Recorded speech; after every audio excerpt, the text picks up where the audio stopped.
Here we have another example of how we can use the double angle identities. We have sine theta equals 5 over 13. Recall that sine is y over r. It tells us that theta is in quadrant 2. So the first thing you need to do is draw your triangle. In quadrant 2, we draw a triangle. Our y value given to us is 5, and r is our hypotenuse, which is 13. Now be careful, because in quadrant 2, our x value is going to be negative. To find that x value, we're going to use the Pythagorean theorem. 5 squared plus x squared equals 13 squared.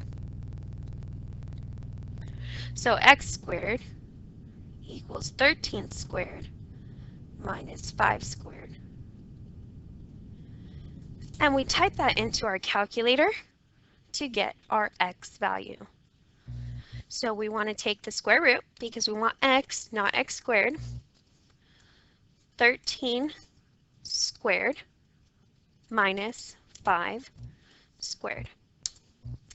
We get 12. So our x value here is going to be negative 12. Just like before, we need to know what sine and cosine are. Our angle theta is right here.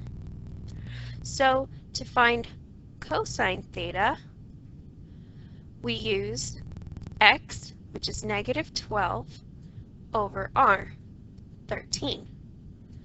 Sine was already given to us, but if we want to write it again, we can. Sine would be y over r.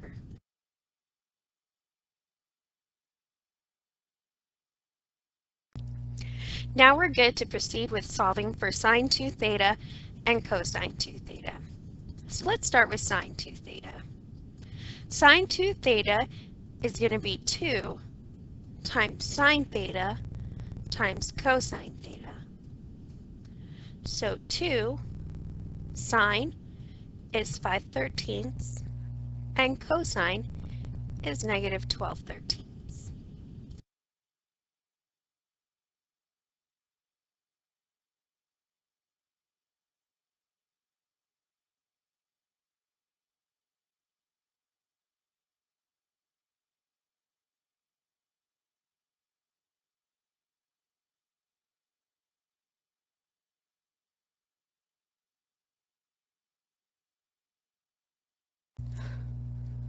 We get negative 120 over 169.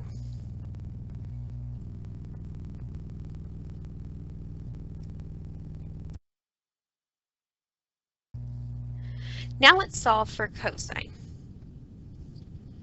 Cosine 2 theta is going to be cosine squared minus sine squared. Replace our values. Cosine is negative 12 over 13 squared minus sine is 5/13 squared.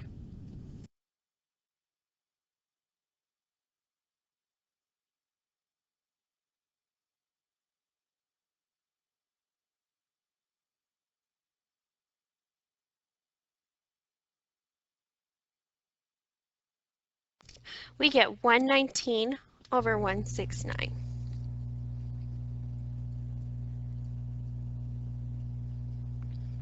And that's how you find double angles using a coordinate grid.